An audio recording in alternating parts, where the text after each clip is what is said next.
There is nothing I love and hate more than the suddenness of a summer rain. She taught me that this was my core metaphor, that it was unpredictability that I hated and desired. I remember those achingly early mornings kneading dough, and then I would forget my umbrella as I took it from the one kitchen, out and around the corner, and through the improbably roofed alley, and the rain polished the stones on the street like dragon's warts beneath my feet, so that I had to walk with trepidation. But when I got there, the dough was ruined. Perhaps not ruined, but that was the memory of what the baker would scream at me as I lifted the slickened bowl like a birthing, embarrassed from out my dress.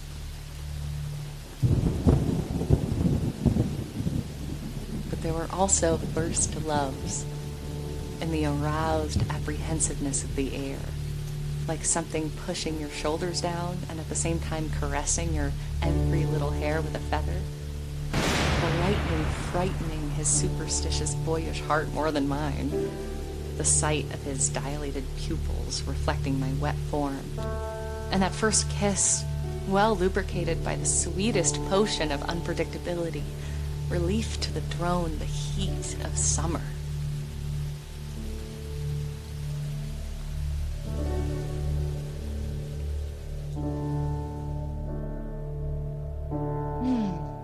But now I sit perched upon this rooftop. On either side I could tumble and find a different fate. To the right, the rabble who seek my death, I would fall upon them quite gladly, and descending graze their flesh, lick my fingers, taste of sin, and find myself again in my chosen hell, that of a predator which I always justified by no longer being prey to the thoughts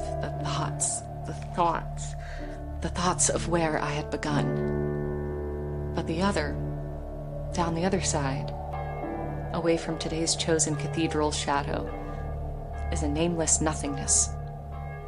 And I would not have to fall so much as skid off this opportunity to this happenstance, perhaps putting on a new mask, a new place, a forgetting, and yes, a grieving.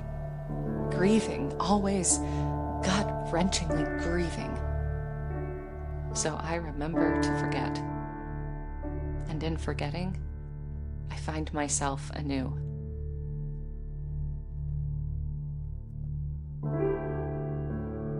That first night, I felt my stomach growl, then my heart ache for having been subjected to the newness of this pain. The second night was worse. The stomach growl, the heartache, then the head it burned. First anger at myself, but then the third night, having only had a cup of water and little to eat, my stomach growled, my heart ached, my head burned, and I saw stars. And those stars I fashioned as weapons in my mind. When after I did not ask forgiveness, but instead, in a moment of divine inspiration, asked questions, and was struck down, I remember seeing myself like from above, like when I tell my stories in a way, and then when I was allowed outside, I stood in the rain and let the water soak my wounds.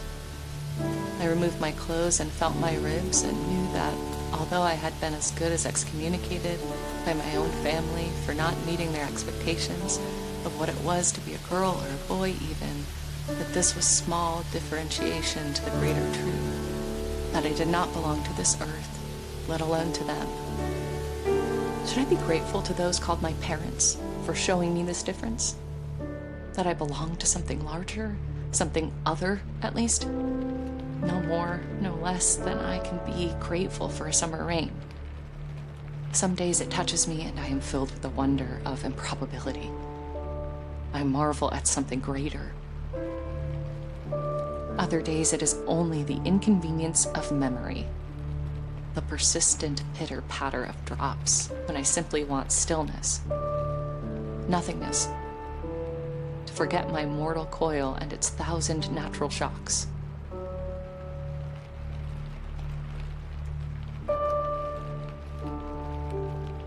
Write a novel, she said. That means new to you. Every word, every sentence like a birthing, painful but pleasurable, until it is indistinguishable. Then she took my wound and thrust her own interpretation into it. And when I was ready, she revealed to me her curse. And I told her I was ready. And I thought of my first love. She almost sank into me for that first time, but did not. I thought of him, and her, and him, and her, and my urge would be to understand why I did not belong on this earth. Why I knew that there was something other out there. Something waiting for me. And if I was just patient enough, I would find it. At night, I took to the craggy corners of the cathedral city, and just when the church bells gave that solitary chime, like a remembrance of the violence inflicted upon me, I felt a calm and waited for the ones who also had that serene look, that calm. There is no other way to speak of it. The predator forgets his own past and yet bites his tail, so he thinks the propagation of his pain an eternity seen, one somehow worth having if only for a moment. I let his victim feel the fear so they learn before I bend him like a willow branch into the shadows. I feel in his struggle he finally wakes into himself. I feel the tiny sliver of regret, the tiny pearl of innocence that weighs them down still to this earth, and I consume, knowing full well that their urge is not truly for eternity. Their urge is simply, gratefully, for death.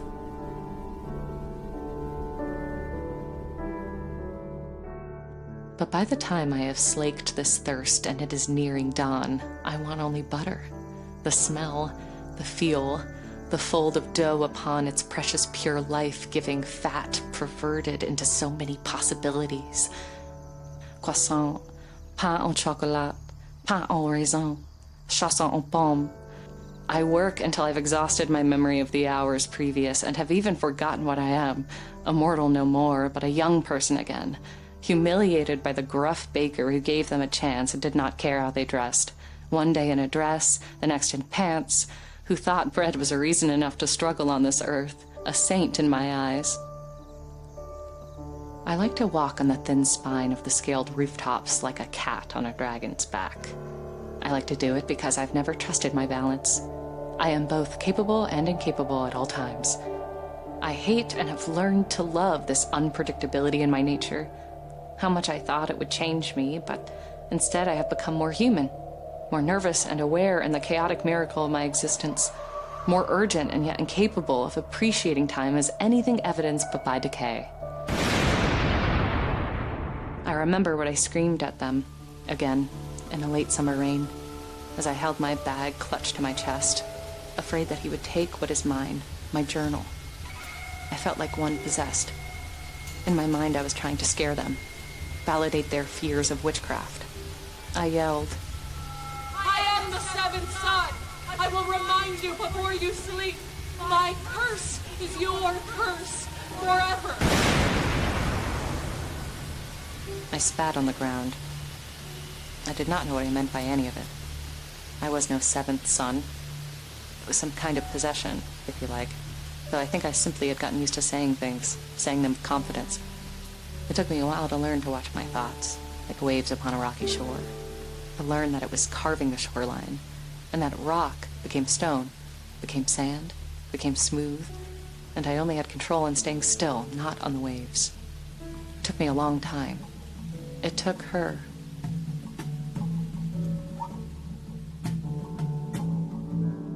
She was blind in her left eye, recluse.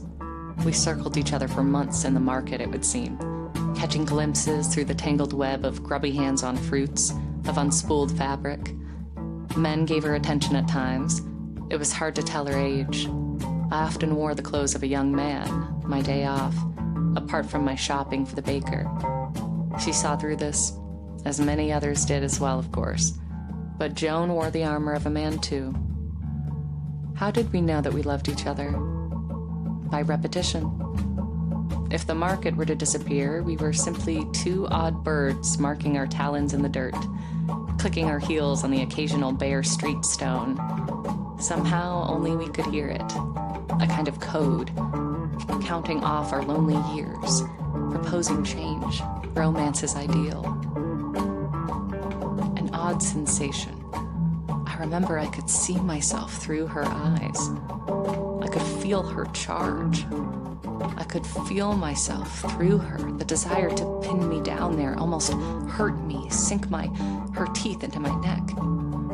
I never asked her if she felt the same, or if perhaps it was her magic, or mine, the way we hide some things from those we love the most. I suppose there is always magic in mystery.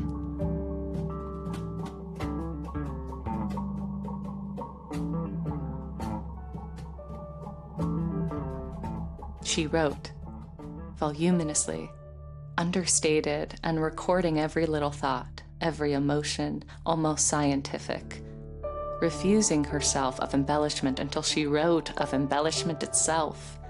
The matter was the medium, and yet she pushed me to be myself, to give my imbalance a voice, to celebrate that I, like the houses of the cathedral city, was trepidatious, leaning to, almost making the air around me question its own place. Happy years, until she told me the truth. How easily I believed. How quickly I asked to be joined by her. Then she disappeared, or I should say she left. Left me there to read everything she had written. And again, and a third time. And I understood the truth that lay beneath it. And I lost myself again. And so I started to write to find myself, to create a life somehow, with and without her. Long hours, walking by the full moon, mostly through the shadows, wearing the only dress she left behind, blue with white lace. In the moonlight, it almost would shine. I liked his smile. He reminded me a little of my first love, who was only a boy. He knighted me on both shoulders with a rose, and he was shocked when I laughed. Laughed boisterous as he ripped my bodice, spread me out bare. I couldn't stay still for his embrace. I saw his fangs, and I could not wait to be reunited with my love. I remember him carrying me as I convulsed. He barged into a nearby chapel and laid me down there between the pews, beneath the crucifix, and I remember he looked so grave as I began to revive. The strangest thing was how little difference I felt at first. I remember as he bit me. I do remember the pain. I remember also how blessed of a distraction it was from the melancholic stupor I had been in for so long. I remember seeing my parents, those I'd renounced. I remember my shouting about the seventh son. I saw a woman writing in an attic apartment. And lastly, I remember giving myself over to the universe, renouncing my place as a being only, and accepting that I was merely manifestation, that my people were more effect than consciousness, that we would never belong, except as accidents, and only the gods can love an accident. The rabble came in shortly after.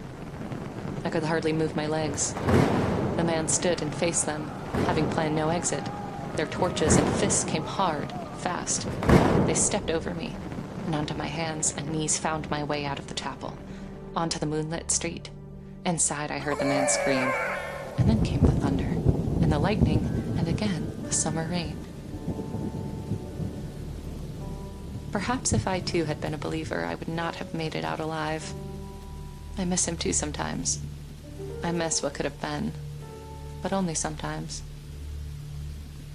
She left me no clues of where she had gone. None in her writing. I only felt her instruction to continue my own writing. I knew somehow that if I were to look for her, I'd only arrive further than where I started. So I stayed in the cathedral city. I wrote. I felt no need for company of the intimate kind. I baked bread and pastry, and I sought to understand my newfound urges.